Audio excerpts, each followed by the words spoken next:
An equalizer is a hardware or software component used to adjust frequencies within an audio signal. There are two main types of equalizers common to most recording software: the parametric equalizer and the graphic equalizer. While the parametric is a more precise way to adjust frequencies, the graphic is generally easier to use. I'm going to show you some different uses for an equalizer.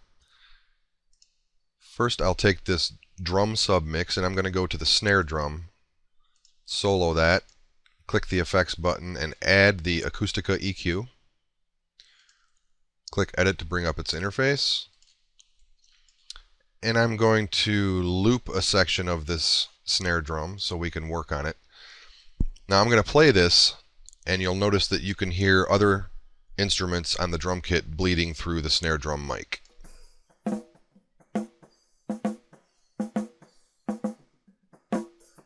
Most notably the kick drum and the hi-hat. So let's start off by trying to reduce that kick drum on this snare microphone. Snare drums don't generally put out sub-lows, so we can pull out 32, 63, and probably most of 125. Let's see if that pulls out some of the kick drum.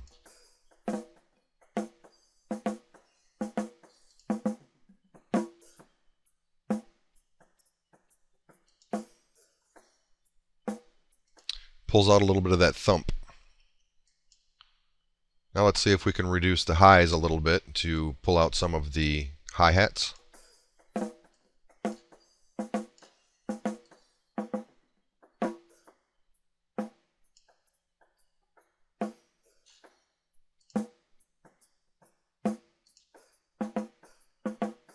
So by reducing 32, 63, and 125 Hertz, we have pulled out that kick drum a little bit. And by reducing 8 and 16K, we have pulled out the hi-hat and cymbals a little bit, leaving us the mid-range of the snare drum. Now let's try that on the kick drum, which is going to be pretty much the opposite of what we just did. Pull up the equalizer. Let's play a little bit of it.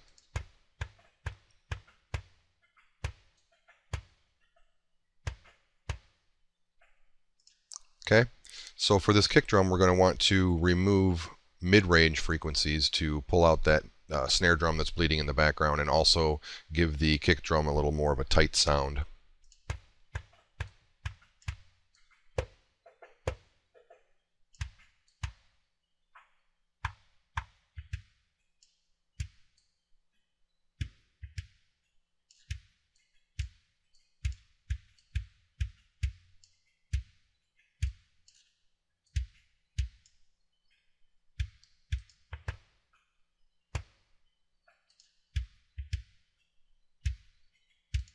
So by adding some 63 and 125, we're giving that kick drum a little bit more thump. And by removing the mid-range, we're kind of pulling out the snare or any other instruments around that kick drum microphone that are using more of a mid-range frequency. And by adding a little bit of the 4K, we're adding some snap, some definition to that kick drum. Now let's try it on some vocals. Going to add the equalizer.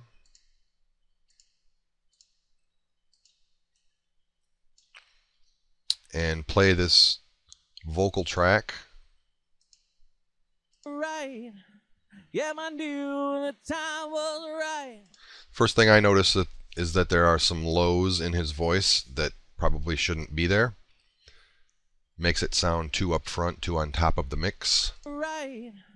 Yeah, I knew the time. Can definitely pull out the sub-lows because a human voice is not going to produce sub-lows. So if there's any noise coming through the microphone that is producing these frequencies, it's not going to be him.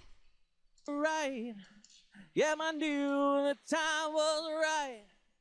I am ready from midnight. I completely knew that the time was right.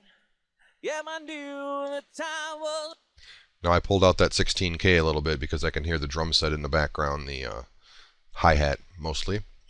So I've pulled out 32, 63, some 125, and a little bit of 250. and this makes his vocal sit nicely in the mix instead of having that dry, low-endy kind of sound that you don't want. How about on a guitar? Let's pull up the guitar submix and solo it, and add the Acoustica EQ. Pull up the EQ interface, and let's hit play and see what it sounds like.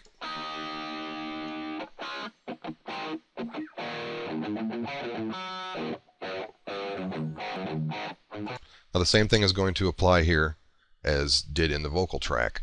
Guitars aren't going to put out 32, very little 63 if at all, and if it is there you probably don't want it because it's going to clash with your bass or your bass drum, so you don't want that. You don't want to be chunking on your guitar and having it put out more low end than your bass.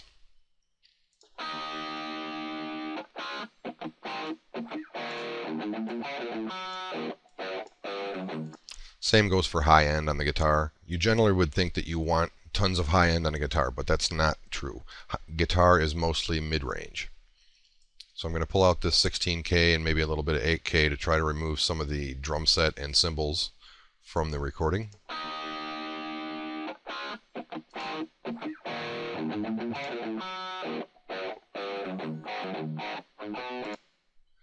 That sounds pretty good.